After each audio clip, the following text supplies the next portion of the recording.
কোরআনে কারীমের মধ্যে আল্লাহ পাক এই পৃথিবীর বুকে যারা আরামের টাটকা সুখগুলি আরামগুলি যারা বর্জন করে আল্লাহ রাব্বুল আলামিনকে বিশ্বাস করে যারা জীবন পরিচালনা করেছে, আল্লাহ পাক তাদের জন্য জান্নাত রেখেছেন এবং তাদের জন্য বলছেন সাবিকু ইলা মাগফিরাতিন মির রাব্বিকুম ওয়া জান্নাতিন আরদুহা কাআরদিস সামাই ওয়াল আরদ উইদ্দাত লিল্লাযীনা আমানু বিল্লাহি ওয়া রাসূলিহি।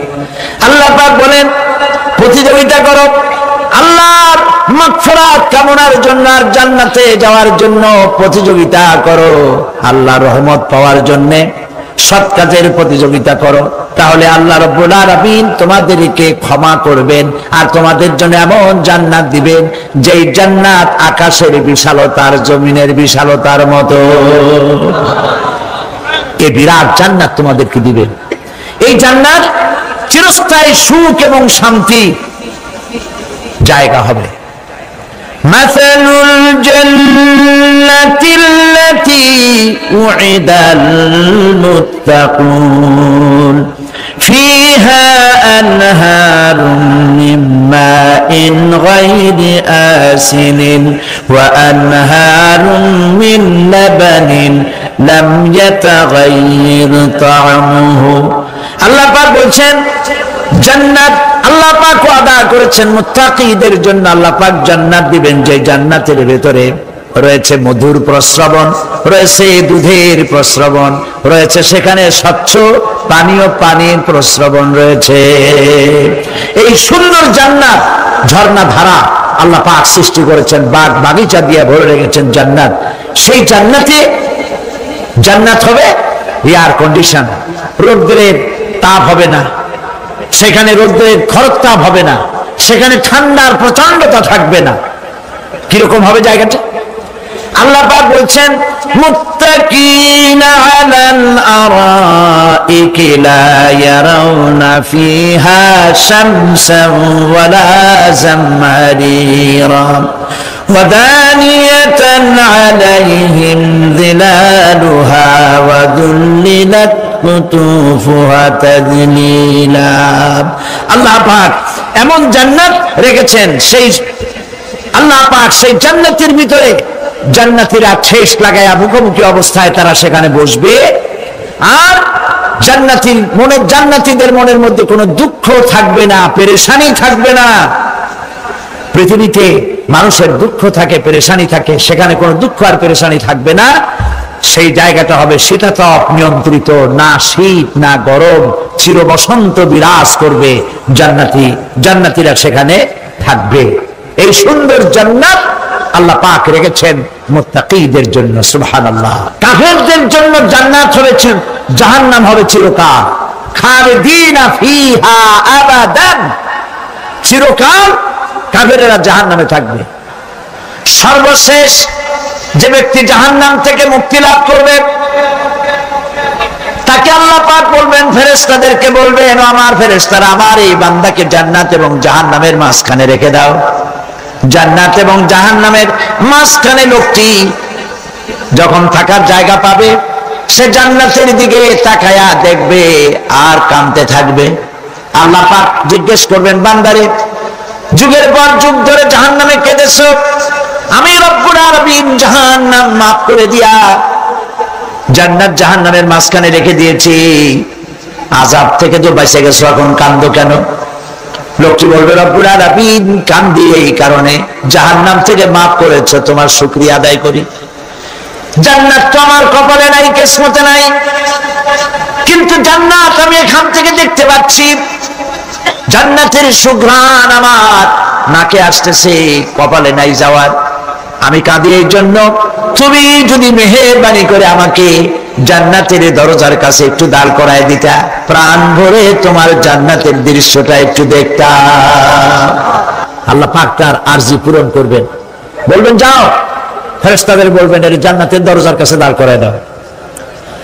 জান্নাতের দরজার কাছে দাঁড়িয়ে লোকটি আবার কান্না শুরু করবেন। আল্লাহ পাক প্রশ্ন করবেন, এবার কান্দো কেন? লোকটি বলল রব্বুল আলামিন কান্দি এই কারণে জান্নাতের এই দরজায় দাঁড়ায়া জান্নাতের অফুরন্ত নেয়ামত কিছুই ভালো করে দেখা যায় না, শুধু অল্প জায়গা দেখি। যদি তুমি আমারে দয়া করে জান্নাতের মাঝখানে দাঁড় করায় দিতা, চতুর্দিকে তাকায়া তাকায়া দেখা কলিজারে ঠান্ডা বানাইতাম। তবে আমি ওয়াদা করি জান্নাতের কোনো নাজ নেয়ামত, কোনো ফল আমি খাবো না, ধরবো না, সইব না। একটুখানি মেহেরবানি করে মাঝখানে দাঁড় করাইয়া দাও, জানদারে ঠান্ডা করি। আল্লাহ রাব্বুল আলামিন ফেরেশতাদের বলবেন আমার এই বান্দারে জান্নাতের মাঝখানে দাঁড় করাইয়া দে। আল্লাহর নবী বলেন জান্নাতের মাঝখানে দাঁড়িয়ে লোকটি আগের চাইতে আরো জোরে চিৎকার মেরে কাঁদতে থাকবে। আল্লাহ পাক বলবেন বান্দারে কি হলো তোর? দরজার কাছে আসতে চাইছি রে, আইনা দিলাম। আবার এবার মাঝখানে আসতে চাইছো, তাও এনে দিয়েছি। আবার কান্দো কেন? লোকটি বলবে রব্বুল আলামিন এবার কান্দি এই জন্যে তুমি যখন দয়া করে একটিবার জান্নাতের মাঝখানে এনে আমাকে দাঁড় করায় দিয়েছো, তুমি রহমান রহিম গফুরুর রহিম, এই জান্নাত থেকে আবার আর বাইর করে দিও না। আল্লাহ রাব্বুল আলামিন বলবেন ও আমার বান্দারে, আমার এই জান্নাত তোর খুব পছন্দ হয়েছে নাকি? লোকটি বলবে রব্বুল আলামিন কলিজা ঠান্ডা হয়ে গেছে, ভাবতেও পারি নাই জান্নাত এত সুন্দর। আল্লাহ পাক বলবেন বান্দারে এরকম একটি নয়, দুইটা নয়, তোর জন্য আমি 10টা জান্নাত এরকম রিজার্ভ করে রাখছি। সুবহানাল্লাহ। আল্লাহ পাককে ভয় করে পৃথিবীর সমস্ত পাপ থেকে যারা নিজেকে রক্ষা করবে আল্লাহ তাদের জন্য এই জান্নাত রেখে দিয়েছেন। সুবহানাল্লাহ। সেই জান্নাতের রিসিপশন আপনারা আন্দাজ করতে পারবেন না রিসিপশন কারে কয়। কি এর প্রধানমন্ত্রী আর প্রেসিডেন্ট 4-5টা পুলিশ আর আর্মি আসে একটা ফট করে সেলুট মারলো, বাস শেষ হয়ে গেল, এরকম না। জান্নাতীদেরকে রিসিপশন দেওয়া হবে। জান্নাতীরা যখন আল্লাহর হুকুমে জান্নাতের দিকে যেতে লাগবে, আর যখন জান্নাতের কাছে চলে যাবে আল্লাহ রাব্বুল আলামিন শোনায় দিচ্ছেন হাত্তা ইদা জাউহা ফুতিহাত আবওয়াবুহা ওয়া ক্বালা লাহুম খাজানাতুহা সালামুন আলাইকুম তিবতুম ফাদখুলুহা খালিদিন। সুবহানাল্লাহ। জান্নাতীরা যখন জান্নাতে প্রবেশ করার দরজার মুখোমুখি হবে, দ্বার রক্ষীগণ তখন বলবে সালামুন আলাইকুম, আল্লাহর শান্তি তোমাদের উপরে বর্ষিত হোক। সুবহানাল্লাহ। দুনিয়ার টাটকা সুখগুলি 2 পা দিয়ে ছেড়ে দিয়েছো, টাটকা সুখগুলি গ্রহণ করো নাই, হারাম খাও নাই, আল্লাহর দ্বীন কায়েমের জন্য রক্ত দিয়েছো, জীবন দিয়েছো, কষ্ট করেছো, আল্লাহকে ভয় করেছো। আমাদের সালাম গ্রহণ করো, জান্নাতের মধ্যে ঢুকে যাও চিরকালের জন্য। সুবহানাল্লাহ। আর বাইরে হওয়া লাগবে না, চিরকাল এই জান্নাতের মধ্যে তোমরা বসবাস করতে পারবে। আল্লাহ রাব্বুল আলামিনের ফেরেশতারা বলে দিবেন। জান্নাতের মধ্যে আল্লাহ পাক হুরদের সঙ্গে জান্নাতীদের বিয়ের ব্যবস্থা করে দিবেন। কোরআনে কারিমে আল্লাহ পাক বলেন মুত্তাকিইনা আলা সুরুরিন মাসফুফাতিন ওয়া যাওয়াজনাহুম বিহুরিন ঈন। সামনাসামনি ভাবে সাজানো সারি সারি আসন সমূহের উপর তারা ঠেস লাগায় বসে থাকবে, আর আল্লাহ রাব্বুল আলামিন হুরদের সাথে জান্নাতীদের বিয়ের ব্যবস্থা করে দিবেন।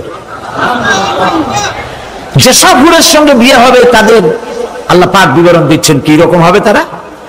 লাম ইয়াতমিসহুন্না ইনসুন ওয়ালা জান, এর পূর্বে জিন এবং ইনসান এদেরকে কেউ স্পর্শ করে নাই। কিরকম তারা? কাআন্নাহুন্নাল ইয়াকুতু ওয়াল মারজান, যেমন ঝিনুকের ভিতরে মণিমুক্তা থাকে এইভাবে আল্লাহ পাক তাদেরকে পবিত্র করে রেখে দিয়েছেন। আমার প্রিয় ভাইরা, আল্লাহ রাব্বুল আলামিন কোরআনে কারীমের ভিতরে বলেছেন ফাবিআইয়ি আলা'i রাব্বিকুমা তুকাযযিবান। জান্নাত দান করে আল্লাহ পাক এবার জান্নাতীদেরকে সম্বোধন করে বলবেন, ইয়া ইবাদি লা খাউফুন আলাইকুমুল ইয়াওমা ওয়ালা আনতুম তাহজানুন। হে আমার বান্দারা, লা খাউফুন আলাইকুমুল ইয়াওম, আজ আর কোনো ভয় নাই। সুবহানাল্লাহ, সুবহানাল্লাহ। আজ আর কোনো ভয় নাই, কোনো চিন্তাও নাই, আরামে এই জান্নাতের মধ্যে বসবাস করো। এরপরে আল্লাহ পাক জিজ্ঞেস করবেন, ও আমার জান্নাতীরা, আমি যেসব ওয়াদা করছিলাম আমার ওয়াদা মোতাবেক সমস্ত নিয়ামত পেয়েছো? তারা বলবে হ্যাঁ পেয়েছি, সব নিয়ামত আপনার ওয়াদা মোতাবেক সব পেয়েছি।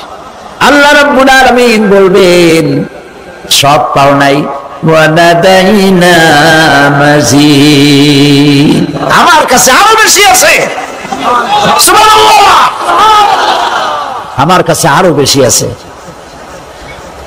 জান্নাতীরা বুঝবে না সে আরো বেশিটা কি, এর থেকে আর বেশি কি। প্রিয় ভাই সব, নবী করিম সাল্লাল্লাহু আলাইহি সাল্লাম বলেছেন জান্নাতের সুখ আর শান্তি কোন চোখ নাই যা দেখেছে, যা কোন অন্তঃকরণ নাই যা কল্পনা করতে পেরেছে। এই জান্নাত মুত্তাকিদের জন্য আল্লাহ রাখছেন। সুবহানাল্লাহ। জান্নাতীরা ভাবতেও পারবে না সেই নিয়ামতগুলি কি। প্রিয় ভাই সব, সেই মুহূর্তে আল্লাহর নবী মুহাম্মদুর রাসূলুল্লাহ সাল্লাল্লাহু আলাইহি ওয়াসাল্লাম বলবেন, রব্বুল আলামিন, আমার উম্মতেরা জান্নাতীরা বুঝতে পারে নাই আপনার কাছে কি নিয়ামত আরো বেশি আছে। আমার এই উম্মতেরা জান্নাতীরা আপনার ওয়াদা মোতাবেক সব পেয়েছে, কিন্তু একটি জিনিস এখনো তাদের কিসমতে হয় নাই।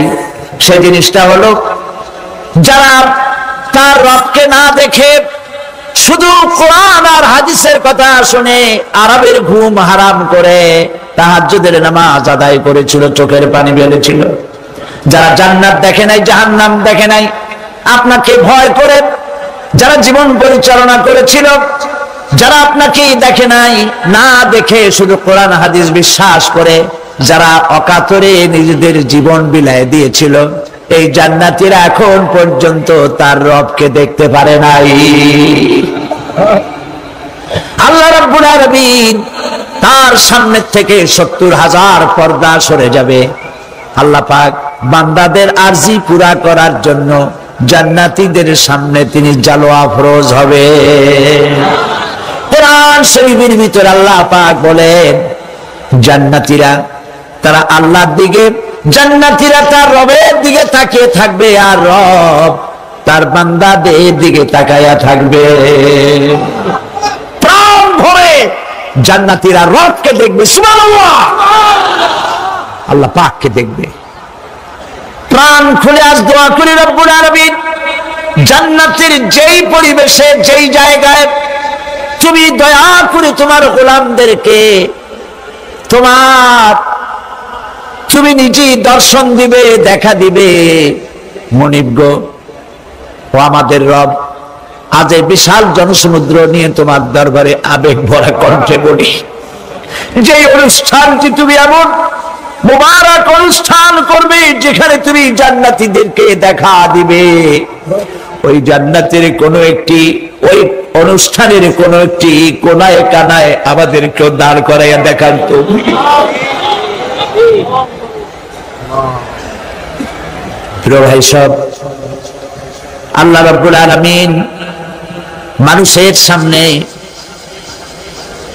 এত সব নিয়ামত রেখেছেন, এই জান্নাত দান করবেন।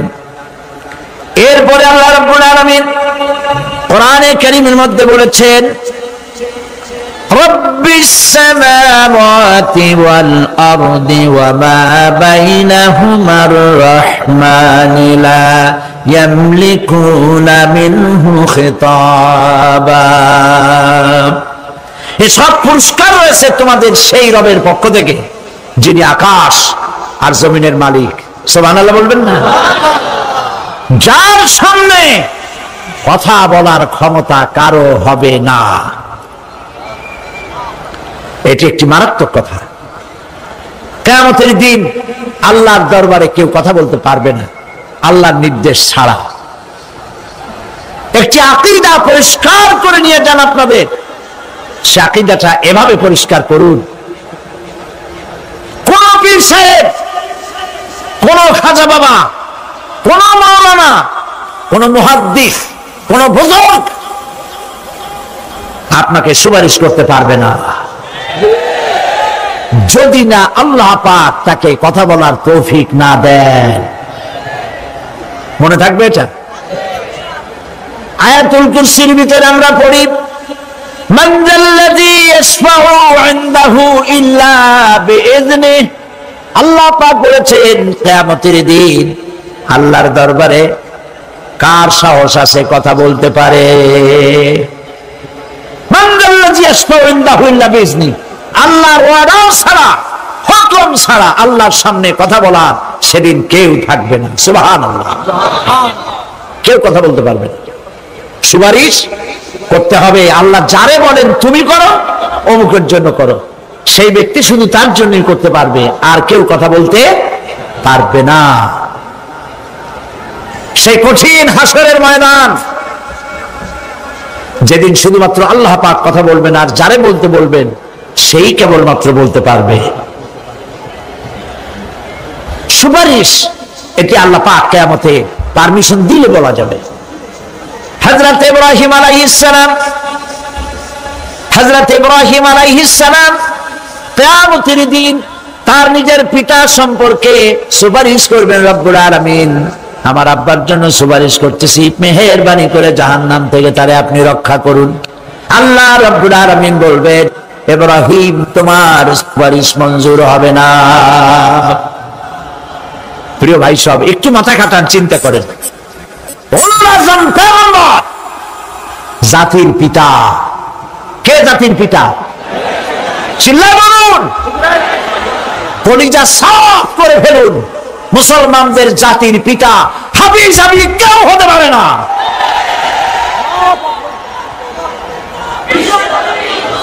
মিল্লাতা আবিকুম ইব্রাহিম। ইব্রাহিম আলাইহিস সালাম এই মিল্লাতের পিতা। সুবহানাল্লাহ। হযরত ইব্রাহিম আলাইহিস সালাম কিয়ামতের দিন বলবেন, আল্লাহ আমার আব্বার জন্য সুপারিশ করছি। আল্লাহ পাক বলবেন মঞ্জুর হবে না। আসর তোমার পিতা হতে পারে, কিন্তু আমার খলিলকে আগুনে ফেলার জন্য নমরুদকে সে সহযোগিতা করেছে, আমি তোমার পিতাকে ক্ষমা করব না। নবী করিম সাল্লাল্লাহু আলাইহি সাল্লামকে সাহাবায়ে কেরাম জিজ্ঞেস করেছেন, হে রাসূল, আপনার আব্বা এবং আম্মার অবস্থা কি হবে? নবী করিম সাল্লাল্লাহু আলাইহি সাল্লাম কেঁদে ফেলেছেন, সাওয়াব করেছেন, আমি তাদের কোনো উপকারে আসব না। আল্লাহু আকবার। আপনি মনে করছেন নাকি যে ইয়া নবী সালাম আলাইকা বলি অমনি নবী সুপারিশ পাবেন? এত সহজ। কতগুলা রসগোল্লা খাইলেন আর বড় একটা মিছিল করলেন আর অমনি চলে যাবেন?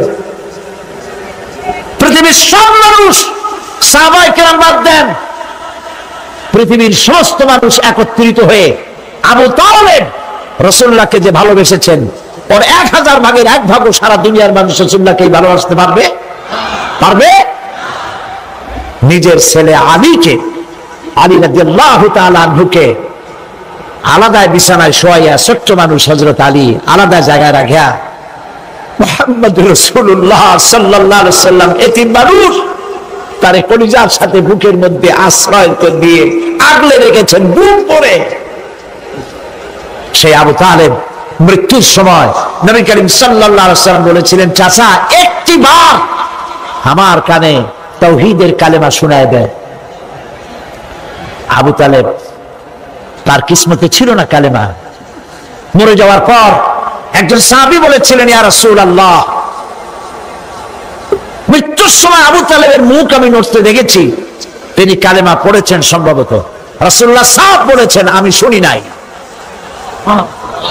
এত ভালোবাসার পরেও হাদিস শরীফে এসেছে আবু তালেব জাহান্নামে যাবে। কোথায় যাবে? জাহান্নামে। সবচাইতে কম আযাব হবে কার? আবু তালেবের। কম আযাবটা কি? হাদিস শরীফে এসেছে কম আযাব হলো জাহান্নামের আগুন দিয়ে এক জোড়া জুতা তৈরি করে আবু তালেবের পায়ে পরিয়ে দেওয়া হবে। সেই জাহান্নামের আগুনের তৈরি করা জুতার তাপে আবু তালেবের মাথার ঘিলুগুলো টকবক করে বউ পড়তে লাগবে। এত ভালোবেসে যদি কিয়ামতে উপায় না হয়, আপনি ইয়া নবী সালাম আলাইকা, ইয়া রাসূল সালাম আলাইকা, আর কতগুলো জিলাপি খাইলেন, বড় একটা মিছিল করলেন। প্রিয় ভাই সব, এইসব বেদাত ছাড়ুন, এগুলি সুস্পষ্ট বিদআত। রাসূলুল্লাহকে ভালোবাসবেন, সাহাবীরা যেভাবে ভালোবেসেছেন ওইভাবে ভালোবাসবেন। আল্লাহ রাব্বুল আলামিন বলেন, যালিকাল ইয়াউমুল হক ফামান শাআ আত্তাখাযা ইলা রাব্বিহি মাআবা। এই দিনটি অবশ্যই আসবে, সেদিনটি নিশ্চিতভাবে আসবে। আর এখন যার ইচ্ছা সে তার রবের দিকে অগ্রসর হোক। ইন্না আনজারনাকুম আযাবান করিবান ইয়াওমা ইয়ানজুরুল মার'উ মা কদ্দামাত ইয়াদাহু ওয়া ইয়াকুলুল কাফিরু ইয়া লাইতানি কুনতু তুরাবা। ইন্না আনজারনাকুম আযাবান করিবা, খুব নিকটবর্তী একটি আযাব সম্পর্কে আমি তোমাদেরকে সতর্ক করে দিলাম। কে বলতেছেন? আল্লাহ পাক। লক্ষ্য করুন আল্লাহ কি বলছেন, খুব নিকটবর্তী একটি কঠিন শাস্তি, আযাব অর্থাৎ কিয়ামত, এ সম্পর্কে আমি তোমাদেরকে সতর্ক করে দিলাম। ইয়াউমা ইয়ানজুরুল মার'উ মা কদ্দামাত ইয়াদা, সেদিন প্রত্যেকটি লোক যা সে পাঠিয়ে দিয়েছিল এখানে, অর্থাৎ যা করেছিল সেগুলি সে দেখতে পাবে। আর তখন ওয়ায়াকুলুল কাফিরু ইয়া লাইতানি কুনতু তুরাবা। সেই কিয়ামতের ময়দানে অবস্থা দেখে কাফেররা বলবে, আহারে মানুষ না হইয়া যদি মাটি হইয়া যেতাম, যদি মাটি হতাম, যদি মানুষ না হয়ে না জন্মতাম, আজ এই হাসরের ময়দানে এইখানে এই বিচারের মুখোমুখি হতাম না, মাটি হইলে বরং অনেক ভালো হতো। এই পৃথিবীতে আমরা এসেছি, চলে যাব, যাওয়ার আগে এই কোরআন একটি বিশাল জনগোষ্ঠী এমন বানাতে চেয়েছে যে জনগোষ্ঠী এই কোরআন দিয়ে একটি বিশাল সমাজ গড়বে, রাষ্ট্র গড়বে, এমন রাষ্ট্র গড়বে যেই রাষ্ট্রে দুঃখ থাকবে না, অশান্তি থাকবে না, যেখানে সুখ থাকবে, সমৃদ্ধি থাকবে, আর কিয়ামতের দিন আল্লাহর জান্নাতে তারা চলে যাবে। তেমন একটি সমাজকে আমরা চাই। সবাই বলেন সেরকম একটি সমাজকে আমরা চাই। প্রিয় ভাই সব, কিয়ামতের দিন আমরা যেতে চাই জান্নাতে। কোথায় যেতে চাই বলেন? জোরে বলেন। এই জান্নাতে যাওয়ার জন্য, এই জান্নাতে যাওয়ার জন্য দুইটা কাজ করতে হবে। কয়টা কাজ? আল্লাহ রাব্বুল আলামিন বলেন, ফামান কানা ইয়ারজু লিকাআ রাব্বিহি ফালইয়ামাল আমালান সালিহান ওয়া লা ইউশরিক বিইবাদাতি রাব্বিহি আহাদা। আল্লাহ পাক বলেন, যে বাজারা আমার সঙ্গে দেখা করতে চায় কিয়ামতে, দুইটা কাজ করা লাগবে। বলেন কয়টা কাজ? একটা হলো নেক আমল। কি আমল বলেন? নেক আমল। নেক আমল কারে বলে? নেক আমল করতে হলে আবার দুইটা শর্ত লাগে। এক নম্বরে কাজটা করতে হবে আল্লাহরে খুশি করার জন্য। কারে খুশি করার জন্য? একটা মাদ্রাসা বানাইছি যাতে লোকেরা বলে যে বড় একটা মাদ্রাসা বানাইছেন, এই জন্য মাদ্রাসা বানাবেন, মসজিদ বানাবেন, হসপিটাল বানাবেন, যা কিছু করেন নিয়ত হবে আল্লাহকে খুশি করা। নিয়ত হবে কারে খুশি করা? আল্লাহ পাককে খুশি করা। এই হলো নেক আমলের প্রথম শর্ত, কাজ হবে আল্লাহকে খুশি করার জন্য। দুই নম্বরে কাজটি হতে হবে সুন্নতে নববী সাল্লাল্লাহু আলাইহি ওয়াসাল্লামের উপরে। মনে থাকবে, দাড়ি রাখবো, কেন রাখবো? রাসূলের সুন্নাত। রাখবো কারে খুশি করার জন্য? আল্লাহ খুশি করার জন্য। রাখবো কার মতো?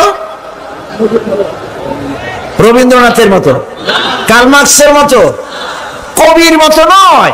রাখতে হবে কার মতো? নবীর মতো। বুঝে নেন, কাজটা হতে হবে আল্লাহকে খুশি করার জন্য। 2 নম্বরে কাজটা হতে হবে সুন্নতে নববী সাল্লাল্লাহু আলাইহি ওয়াসাল্লামের উপরে হতে হবে। তাহলে এই হলো 1 নম্বর। জান্নাতে যাওয়ার জন্য, আল্লাহর সাথে দেখা করার জন্য 1 নম্বরের কাজ হলো নেক আমল। বলেন 1 নম্বরের কাজ কি? 2 নম্বরের কাজ ওয়ালা ইউশরিক বিইবাদাতি রাব্বিহি আহাদা। আল্লাহ রাব্বুল আলামিনের ইবাদতের সাথে কাউকে শরীক স্থাপন করা যাবে না। আমরা যারা মুসলমান, অধিকাংশ মুসলমান শিরকের ভিতরে মুবতালা হয়ে আছে। বিশ্বাস করেন কিনা বলেন? কাফেররা তো মুশরিক আছেই, ওরা তো মুশরিক আছেই, কিন্তু আমরা মুসলমানেরা আমাদের আমলের মধ্যে, আমাদের অজান্তে সবের নিয়তে অনেক শিরক আমরা করে বসি। নাউজুবিল্লাহ। বলেন নাউজুবিল্লাহ। এই জন্য আমি বারবার সতর্ক করি, নিজেকেও করি, আপনাদেরকেও করি। এই কারণে করি, শিরকের গুনাহ আল্লাহ মাফ করবেন না। ইন্না শিরকা লাযুলমুন আযীম। শিরক মস্ত বড় অপরাধ, জুলম, আল্লাহ মাফ করবেন না। আল্লাহর কাছে কাঁদে কাঁদে মাপ চাওয়া লাগবে যে আল্লাহ শিরক থেকে আমাকে রক্ষা করো, বাঁচাও। অনেক গোপন শিরক আছে। মাজারে যান, পীর সাহেবের কাছে যান, মনে যদি নিয়ত থাকে উনি ফু দিলে আমি ভালো হবই, উনি তাবিজ দিলে আমার বাচ্চা হবেই, উনি আমারে দয়া করলেই আমার ব্যবসায় উন্নতি হবেই, এইটার নাম শিরক। এটার নাম কি? ওয়াইজা সাআলতা ফাসআলিল্লাহ ওয়াইজা ইসতাআনতা ফাসতাইন বিল্লাহ। যা বলার আল্লাহরে বলো, আর যা চাওয়ার কার কাছে চাও? চিল্লায় বলেন। কলিজাটাকে পরিষ্কার করে দেন আজকের মাহফিলে। এই কলিজায় কারো প্রতি কোনো ভয় রাখবো না আল্লাহ ছাড়া। ভয় করবো কারে বলেন? মহব্বত আল্লাহ ছাড়া, এত বেশি মহব্বত আর কাউকে করবো না। আল্লাহ তাআলা আমাদের কলিজায় তোমার ভয় এবং মহব্বত দিয়ে ভরে দাও। রাসূলের মহব্বত দিয়ে আমাদের দিলকে ভরে দাও। বিশ্বাস করুন ভাই সাহেব, কোরআন শরীফ আমার সামনে, বিশ্বাস করুন, দেশি পীর বিদেশি পীর, খাজা বাবা দেশি এবং বিদেশি, কেউ আপনার ভাগ্য বদলাই দিতে পারবে না। এই পিছনে দৌড়ায় দৌড়ায় কোনো লাভ নয়। এতক্ষণ মসজিদের ভেতরে বসে আল্লাহর কাছে কাঁদেন। ওয়াকালা রাব্বুকুম উদউনি আস্তাজিব লাকুম। তোমার রব বলেছে আমারে ডাকো, আমি ডাকের সাড়া দিয়ে দেব। সুবহানাল্লাহ। আর আল্লাহ বলেছেন আমার ইবাদতের সাথে কাউকে শরীক করবে না। খবরদার। আলাইসাল্লাহু বিকাফিন আবদা। আল্লাহ প্রশ্ন করছেন, আলাইসাল্লাহু বিকাফিন আবদা, আমি কি আমার বান্দার জন্য যথেষ্ট নই? চিল্লায় বলুন অবশ্যই যথেষ্ট। আবার বলেন অবশ্যই যথেষ্ট। কলিজা সাফ করে ফেলেন। সম্রাট শাহজাহান, দিল্লির সম্রাট, হাবিজাবি সম্রাট না, দিল্লির সম্রাট। এখন কোথায়? কবরের মধ্যে। কবি বলতেছেন, শাহনে জাহাं को जिन्हें फकर से देते थे बाज, शाहने जहां को जिन्हें फकर से देते थे बाज, वाज कब्र में है सूरह अलहम्दु की मोहताज।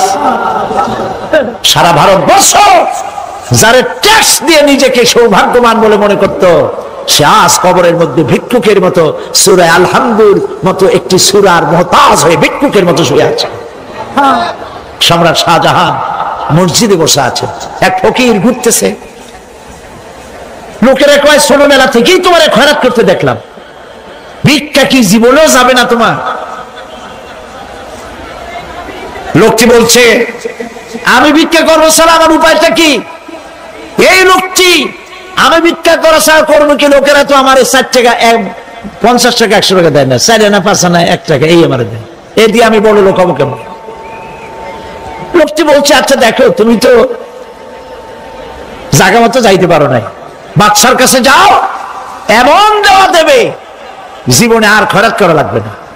তো বাদশার কাছে কি খয়রাতি যাইতে পারে কোনোদিন? হ্যাঁ এখন পারবা। কেমনে? সম্রাট শাহজাহান এখন একা একা মসজিদে আছেন। তখনকার এসব বাদশারা অনেকে নামাজি ছিলেন, দিনদার ছিলেন। ফকির দরজার কাছে দাঁড়াইয়া দেখতে পাচ্ছে কেউ নাই, দেহরক্ষীরা দূরে দূরে দাঁড়ানো। বাদশাহ মসজিদের ভেতরে বসে হাত তুলে ঝুলতেছে আর কাঁদতেছে, চোখের পানি দিয়া দাঁড়িয়ে ভিজে ভিজে পড়ছে। এই দৃশ্য অনেকক্ষণ দেখলো ফকির। কিছুক্ষণ পর সম্রাট শাহজাহান মসজিদ থেকে বেরিয়ে আসছে। ফকির বলছে আসসালামু আলাইকুম হুজুর। তিনি বললেন ওয়ালাইকুম আসসালাম, চলে গেল। বাদশা বলল আমার কাছে তো কেউ আইসে কিছু না চাইয়া তো যায় না, এর দেখলাম খয়রাতির মতো কিছু চাইলো না, বেটা ভয় করলো নাকি? হ্যাঁ মেয়ে এদিকে আসো। আসছে। ভয় পাইছো? কয় না ভয় পাইনি। তো কিছু যে চাইলে না? ফকির বলছে জাহাপানা সত্যিই কিছু চাইতে আসছিলাম, তারপর চাইলে না কেন? ফকির বলছে জাহাপানা সারা জীবন ভিক্ষা করেছি, আর আজ দিল্লির সম্রাটের কাছে বেশি পাওয়ার লোভে এসেছি না, কিন্তু আপনার দশা দেখা আমার জ্ঞানের চোখ খুলে গেছে। আমি লক্ষ্য করে দেখলাম আমি সম্রাটের কাছে চাইতে এসেছি, হাত তুলি নাই, বিনয় প্রকাশ করি নাই, চোখের পানি ফেলি নাই, কিন্তু লক্ষ্য করে দেখলাম দিল্লির সম্রাট আমার চাইতেও বড় ভিক্ষুকের মতো। আবার কোন সম্রাটের কাছে হাত তুলে কান্দে? আমার জ্ঞানের চোখ খুলে গিয়েছে, আমি বুঝতে পেরেছি সম্রাট কান্দে যেই সম্রাটের কাছে, তারে ছাড়া আর কারো কাছে জীবনে চাইব না। এই কথাই সূরা ফাতিহায় প্রত্যেকদিন পড়ি, বুঝি না কি পড়ি। ইয়াকা না'বুদু ওয়া ইয়াকা নাস্তাঈন। আয় আল্লাহ, একমাত্র তোমার গোলামি করি আর তোমার কাছে সাহায্য চাই, তুমি ছাড়া কারো কাছে সাহায্য চাই না। কলিজা সাফ করুন। কোন মরা পীর, কোন জিন্দা পীর আপনার মনের আশা পুরা করতে পারবে না, পারবে না, পারবে না।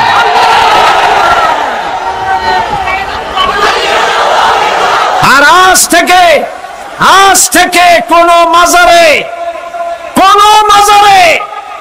টাকা দিবেন না, পয়সা দিবেন না, আগরবাতি দিবেন না, মোমবাতি দিবেন না, গোলাপ পানি দিবেন না। কারা কারা দিবেন না হাত উঁচু করে দেখা। সুবহানাল্লাহ, আলহামদুলিল্লাহ, লা ইলাহা ইল্লাল্লাহ। সুবহানাল্লাহ, আলহামদুলিল্লাহ, লা ইলাহা ইল্লাল্লাহ। সুবহানাল্লাহ, আলহামদুলিল্লাহ,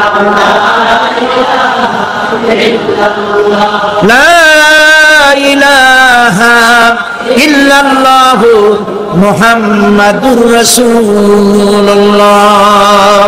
আল্লাহুম্মা আমিন।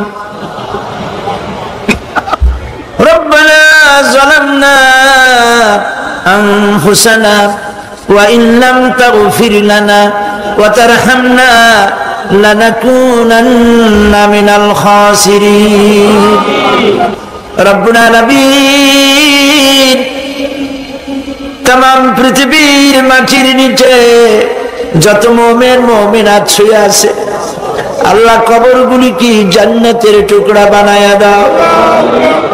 আয় আল্লাহ তাআলা, এই মুহূর্তে মনে পড়ে গেল আমাদের মা বাবার কথা।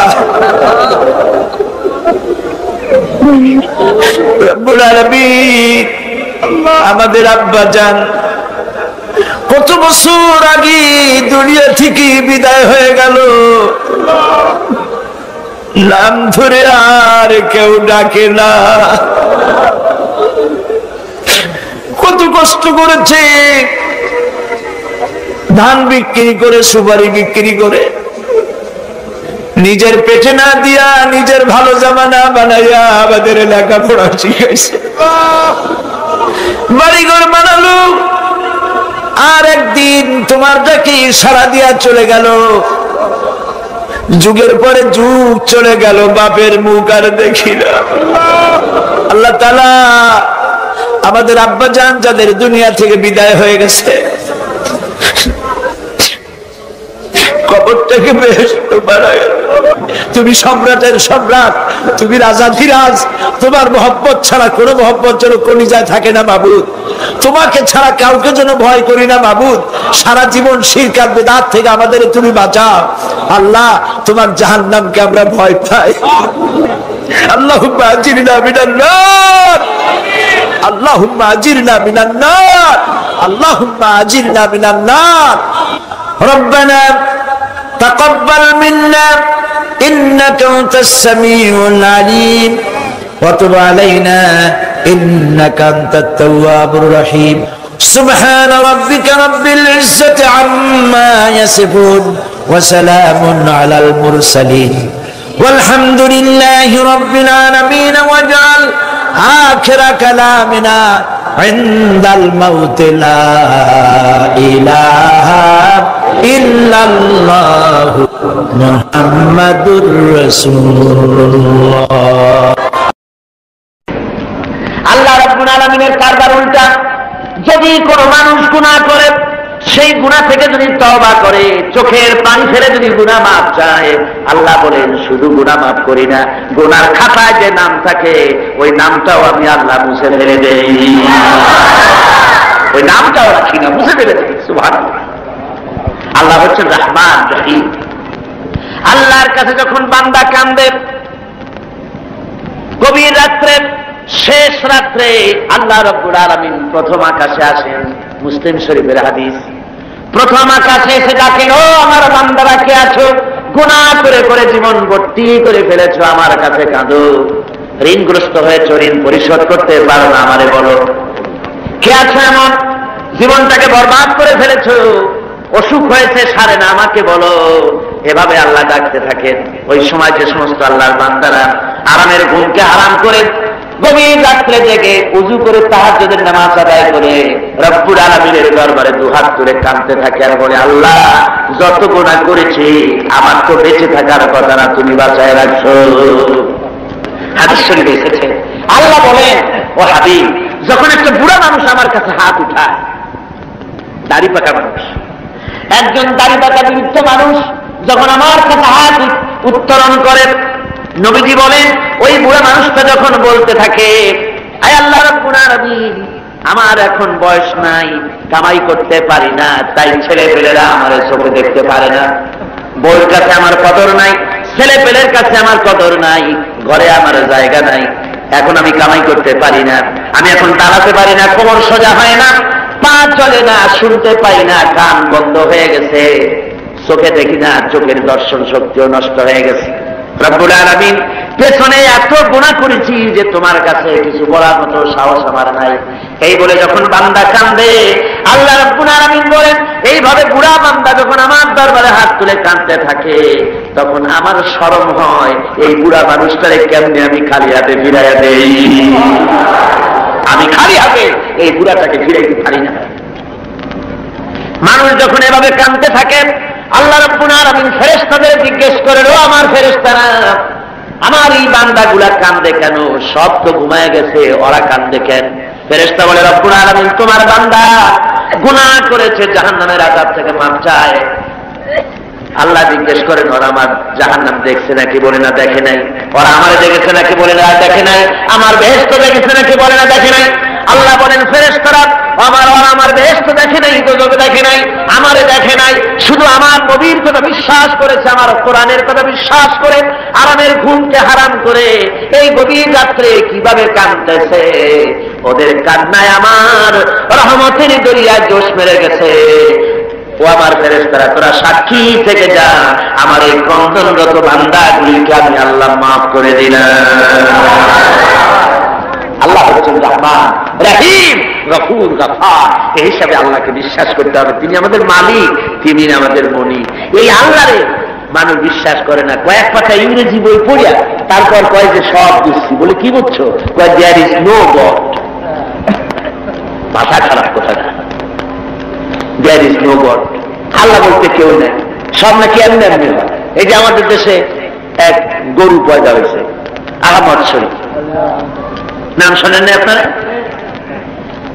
আমরা বলেছি যে এটা তো আহমদ শরীফ না, এটার নাম হচ্ছে আহমাক।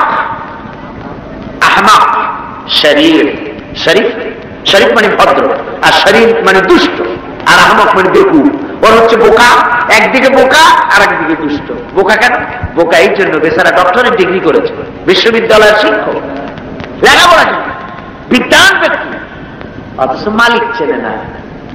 মালিক চেনে, কিন্তু আমাদের দেশে গরু তো মালিক চেনে। গরু তো মালিক চেনে না। বিলের মধ্যে, খোলার মধ্যে রাতের বেলা যাইয়া আপনি ডাক দেন আপনার গরুরে, যেখানে থাকুক আপনার কাছে ছুটে আসবে, ঠিক কিনা কর? বাড়িতে যদি গরু তো কিছুটা ভদ্র, কুত্তা, এই কুকুর আপনার বাড়িতে যদি শিকারী কুকুর থাকে, রাত্রিবেলায় যদি আপনার বাড়িতে আরেকজন যাই ওঠে আর যদি কাশি দেয়, তাহলে তাকে তাড়াইয়া নদী পার করে ছাড়বে না কর? আর আপনি গত রাত্রে যান, আওয়াজ দেওয়া লাগবে না, শুধু একটা কাশি দেবেন, কুকুর এসে আপনার পায়ে ল্যাজ গুলাবে, মুখ ঘষবে, ঠিক কিনা? হ্যাঁ রে আল্লাহ, কুত্তাও মালিক চেনে। আহমদ শরীফ এমন গরু, এমন কুকুরের চাইতে নিকৃষ্ট, মালিক রে চিনল না। জোরে কন্যা উজুবিল্লাহ। এমন কপাল পোড়া। যেই লেখাপড়া শিখতে পারে সস্তাকে চেনা যায় না, ওই বিদ্যা 4 পয়সা মূল্য নাই। আছে মূল্য? মূল্য। আল্লাহ রাব্বুল আলামিনকে বুড়ানগুলো দেখায়, আল্লাহ আবার এগুলোর কিছু কয় টয়। পিঁপড়ায় যদি হাতিরে দেখে কয় যে কত বড় একখান হাতি হয়েছে, এই বলে যদি পিঁপড়া হাতিরে নিন্দামন্দ করে, হাতি কি তেরে আসে নাকি? পিঁপড়াকে তাড়াত করে? করেন। মানুষ তো আল্লাহর কাছে মানুষগুলো কি? কিছুই না, পিঁপড়ার চাইতেও ছোট। কিসের বড়াই মানুষের? আল্লাহ বলছেন ওয়াল্লাহুল গানিয়্যু ওয়া আনতুমুল ফুকারা, তোমরা সব ফকিরের গোষ্ঠী আর বেনিয়াজ, বেপরোয়া কেবলমাত্র আল্লাহ সুবহানাহু ওয়া তাআলা। পড়েন সবাই, কুল হুয়াল্লাহু আহাদ আল্লাহুস সামাদ লাম ইয়ালিদ ওয়া লাম ইউলাদ ওয়া লাম ইয়াকুল লাহু কুফুয়ান আহাদ। কুল হুয়াল্লাহু আহাদ, বলুন আল্লাহ এক এবং একক, নিরঙ্কুশ, বেনিয়াজ, তিনি কারো মুখাপেক্ষী নন। তাকে কেউ জন্ম দেয়নি, তিনিও কাউকে জন্ম দেন নাই। আকাশ আর জমিনে আল্লাহর সমকক্ষ কেউ নাই। জল বলেন সুবহানাল্লাহ। প্রচন্ড ক্ষমতার মালিক। রাতকে দিন বানাতে পারেন, সাগরকে নগর করতে পারেন, নগরকে সাগর বানায় দিতে পারেন, ফকিরকে ধরে প্রেসিডেন্ট বানায় দিতে পারেন, আবার কোটিপতিকে ভিক্ষুকে পরিণত করে দিতে পারেন। যে প্রেসিডেন্ট দেখা যায় গলা থেকে শুরু করে পা পর্যন্ত ফুলের মালা দিয়া বোঝাই, সম্মানের কোনো অভাব নাই। আবার ফুলের মালার পরিবর্তে জুতার মালা পরাইয়া জেলখানার মধ্যে ঢুকাই দিতে পারেন আল্লাহ রাব্বুল আলামিন। পারে কিনা? জোরে কোন পারে কিনা? প্রচন্ড ক্ষমতার মালিক তিনি। সব দেখেন, সব শোনেন। অবশ্য রাতের বেলায় দেখেন না নাকি? আল্লাহ কি ঘুমায়? জোরে কোন আল্লাহ ঘুমান? লা তাখুযুহু সিনাতুন ওয়ালা নাওম, তার কোনো ঘুম নাই, তন্দ্রাও নাই, সব তিনি দেখেন এবং শোনেন। আল্লাহর উপরে এরকমের ঈমান আনতে হবে, প্রচন্ড ঈমান তার উপরে রাখতে হবে, তার রহমতের উপরে ভরসা করতে হবে এবং এই কথা মনে রাখতে হবে যে আল্লাহ রাব্বুল আলামিন তিনি কেবল আমাদেরকে রহমত করতে পারবেন না, জাত করতে পারেন। ঈমান আনতে হবে আল্লাহর উপরে। আল্লাহর উপরে ঈমান আনার অর্থই হলো আল্লাহর হুকুম মানা, আল্লাহর আইন মানা, আল্লাহর বিধান মানা, আল্লাহর শাসন মানা। এই কোরআনে কারিমে আল্লাহ যেসব কথা বলেছেন সেই কথা অনুযায়ী জীবনকে পরিচালনা করা, এটাই হলো আল্লাহর প্রতি ঈমান আনা। ঈমান আনার কথা যেখানে আল্লাহ বলেছেন সেখানে বলেছেন ওয়াবিলুস সালিহাত। ঈমান যেখানে, আমলে সালেহের কথা সেখানে। ঈমানের কোনো দাম নাই যদি আমলে সালেহ না থাকে, আমলে সালেহের কোনো দাম নাই যদি ঈমান না থাকে। কথা বুঝে আসতেছে আপনার? দেখুন কোরআনে কারীমের ভিতরে অন্যত্র এসেছে ইন্নাল্লাযীনা আমানু وعملوا الصالحات كانت لهم جنات الفردوس نزلا নিশ্চয়ই যারা ঈমান এনেছে এবং আমল সালেহ করেছে তাদেরকে আল্লাহ রাব্বুল আলামিন জান্নাতুল ফিরদাউস দিবেন। তো এই যে ঈমান যেখানে আমলে সালেহ সেখানে আমলে সালেহ না হলে অর্থাৎ নেক কাজ সৎ কাজ না হলে ঈমানের দাম নাই। এজন্য আমি দৃষ্টান্ত দিতে গিয়ে বলি ঈমান হলো একটা এক ওয়াহিদ একটা ফিগার। ঈমান হলো এক আর আমলে সালেহ নেক কাজ হলো শূন্য। নেক কাজগুলি কি কথা বলেন না কেন? নেক কাজগুলি কি শূন্য। এখন দাম কার বেশি, একের বেশি না শূন্যের বেশি? অনেকে বলে কয় যে না শূন্যের দাম বেশি। বলে কিরকম? কয় যে একের সামনে শূন্য বসতো তো একের দাম বেড়ে গেল 1-10 হয়ে গেল, আর একটা শূন্য দিলে 100 হয়ে গেল, কাজে শূন্যের দাম বেশি। আমি বলি আপনার থিওরি যদি ঠিক হয় তাহলে শূন্য বসাইতে থাকেন যতদূর পারেন। তো বসাইল একক দশক শতক সহস্র অযুত নিযুত কোটি লক্ষ পদ্ম খর্ব মহাখর্ব নিখর্ব এরকম করে করে জনমের মতো শূন্য বসাই দিল। আমি বললাম আপনার এখন একের দাম, আপনার এই শূন্যের দাম তো বেশি বললেন, আমি আমার এক উঠে পকেটে ছুঁয়ে দিলাম, দেখি আপনার শূন্যের দাম কত। শূন্যের আর দাম থাকবে? কোনো দাম থাকবে না। শূন্যের মূল্য হয় একের কারণে। শূন্যের মূল্য হয় কিসের কারণে? একের কারণে। এক আছে বলে শূন্যের দাম বেশি, আর যদি এক না থাকে শূন্যের কোনো দাম নাই। সুতরাং এখন ঈমান আর শূন্য হচ্ছে ভালো কাজ। ঈমান আছে, একটা ভালো কাজ করেছেন 10 হয়ে গেল, আরেকটা ভালো কাজ করলেন 100 হলো, আরেকটা ভালো কাজ করলেন 1000 হলো। এ হলো আপনার চিন্তায় 1000 হয়েছে, কিন্তু আল্লাহর খাতায় অনেক বেশি হয়ে গেছে। কত হয়েছে? অনেক বেশি। কিরকম? মানুষ যখন হযরত আদম আলাইহিস সালাম আর শয়তানকে আল্লাহ রাব্বুল আলামিন যখন পৃথিবীতে নির্বাসিত করে দিলেন, শয়তান তখন বলল যে আদমের কারণে আমার জীবন বরবাদ হয়ে গেল, আমার আমল নষ্ট হয়ে গেল, ওই আদম সন্তানকে আমি জাহান্নামের ভিতরে বেশি বেশি ঢুকাই দেব, আমি হায়াত চাই কিয়ামত পর্যন্ত। আল্লাহ হায়াত দিয়ে দিলেন।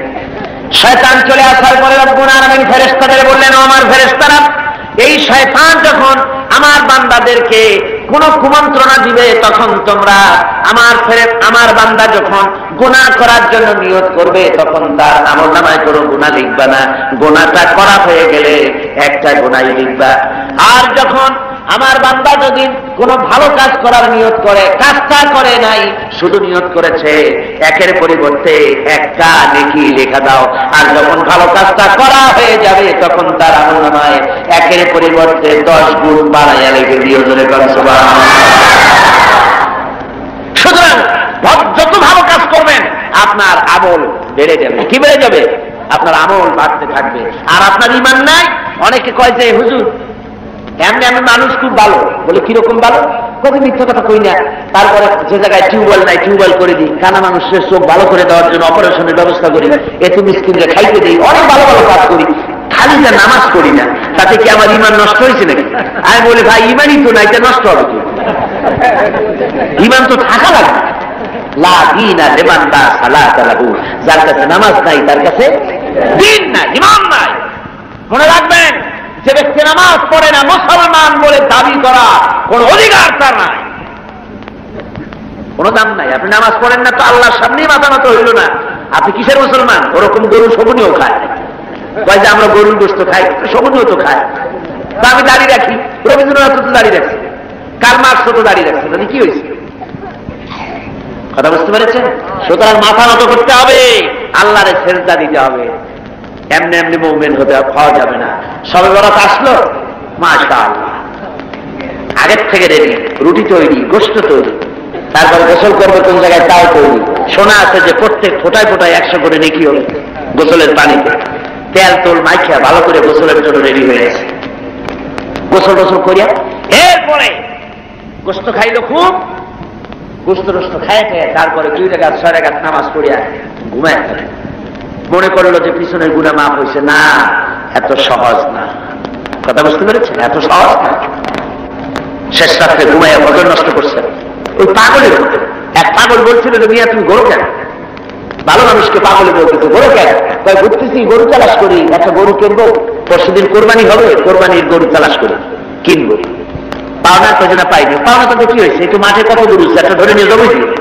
কয়েকদিন তো তুমি পাগল, তোমার কথা, পরের গরু জবাই দিলে তো গুনাহ হবে। আমি গরু কিনে জবাই দেবো। তুমি পাগল, আমি পাগল না। পাগলে বলতেছে তুমি পাগল। তুমি কোরবানি উপলক্ষে একটা ভালো নিয়ত করে একটা গরু তুমি ধরবা, সে যা করবি ভালো নিয়ত করিয়া কোরবানির দিনে নামাজ পড়িয়া এসে আল্লাহু আকবার বলি জবাই দিয়ে দেবে।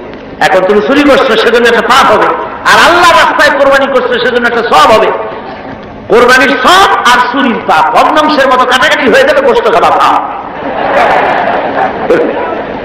মুসলমানের অবস্থা তাই হয়েছে, সারা বছর গুনাহ করে, ওজনে কম, খাদ্যে ভেজাল, চুরি ডাকাতি জুয়া মিথ্যে কথা সব বলে, সবে বরাতে সমানে ইবাদত করে মনে করে পিছনের গুনাহ মাফ হয়ে যাবে, আর রাতের বেলায় খাও গোশত আর রুটি খাই দেবো জনমের মতো। এটার নাম পাগলামি। আচ্ছা, আপনারা শিক্ষিত লোক যারা, তারা তো বোঝেন, আপনারা সবই শিক্ষিত ভালো মানুষ, আপনারা নিশ্চয়ই বোঝেন বোনাস। ঈদে বিভিন্ন মিল কলকারখানা বোনাস দেয়, বোনাসটা বোঝেন তো? একটু কথা না কইলে আমি বুঝি কেমন বোনাস বোঝেন।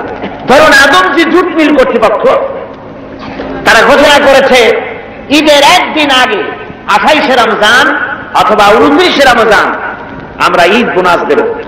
এখন ঈদ বোনাসের কথা শুনে ঢাকার থেকে গাড়ি গাড়ি ভর্তি লোক যাইয়া যদি গেটে দাঁড়ায় আমাদের ঈদ বোনাস দেবে, ঈদ বোনাস দেবে ওদের কথা।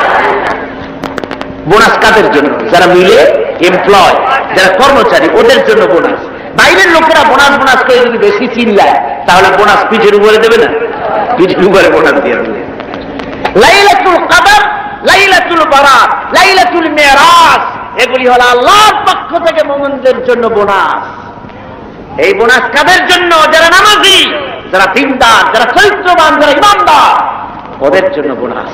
সারা বছর নামাজ নাই, শবে বরাত শেষ হয়ে গেলে নামাজ নাই, আর এরা বোনাস দিতে যায় আল্লাহর কাছে। সারা রাত জায়গায় জায়গায় ইবাদত করবা, আর পরের দিন থেকে আবার যে শয়তান সেই শয়তান। কথা বলছেন? ওই যে আমি এই কথাটা বললাম, ওমরউদ্দিন মুসল্লি সাহেবের নাম মনে আছেন আপনাদের? আরে ভাই কথা বলবেন। ওমরউদ্দিন মুসল্লি সাহেব, আল্লাহ তাকে বেহেশতে নসিব করুন। শুনলাম কোন এক জায়গা থেকে উনি নৌকা বাইরে যাচ্ছে, তারপরে রোজার দিন একজনে কয় মুসল্লি সাহেব আমার একটু নেবেন, আমি একটু যাবো। কোন জায়গায় যাবো কোন জায়গায়। তারপরে তারা দিচ্ছে নিয়ে সে বলছে যে আমি একটু ভাই আপনারা সাহায্য করি। কয় না, পাওয়া লাগবে না, আমি সব কামাই করি, তুমি বসো। অনেক দূর চলে গেছে। তারপরে সেই লোক একটা সিগারেট ধরেছে। আরে মিয়া, রোজার দিন তুমি সিগারেট ধরাইছো কেন? কয় যে আমি রোজা না। কেন রোজা না? কয় যে আমার পেট ব্যথা করে। পেট ব্যথা করে তুমি সিগারেট খাও কেন? তারপরে উনি নৌকা উল্টা গেছে। কয় আপনি জান কোথায় উল্টা উল্টা নেই? কয় যে তুমি যে জায়গায় দিয়ে উঠতে হবে সেই জায়গায় নামাবো। কয় যে না, আমার এই জায়গায় নামাবেন, আপনি কষ্ট করে উল্টে যান না। কয় না, কোথায় শয়তান কোথায় নামাবো, যে জায়গায় শয়তান সেই জায়গায় নামাই দিয়ে আসবো। ওমরউদ্দিন মুসল্লি সাহেব যেটাই আর শুনছেন না আমার ভাইরা, এই রকমের নামাজ নেই, রোজা নাই। অনেক আছে রোজার মাস আসলে গ্যাস্ট্রিকের ব্যারাম হয়, রোজা রাখে না। কি হয়েছে? কয় যে গ্যাস্ট্রিক। আল্লাহ জনমের মতো গ্যাস্ট্রিক বানাই দিতে পারেন কিনা? আবার তার হুঁশিয়ার হয়ে যাবে। এই রমজান বরকতের মাস, রহমতের মাস, পবিত্র মাস। সুবহানাল্লাহ বলেন।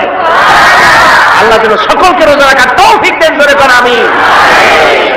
রোজা আসছে মানুষের চরিত্র ভালো বানাবার জন্য। খায় রে কপা, এই রোজা আসলে মুসলমানদের মেজাজ যায় খারাপ। হিন্দুরা বিকাল বেলায় মাছের বাজারে যায় না, মুসলমানদের রোজা মেজাজ খারাপ। বেলা 12টার সময় চোখ লাল, 2টার সময় গালাগালি, তারে বলা লাগে ভাই, তারে কয় সারা।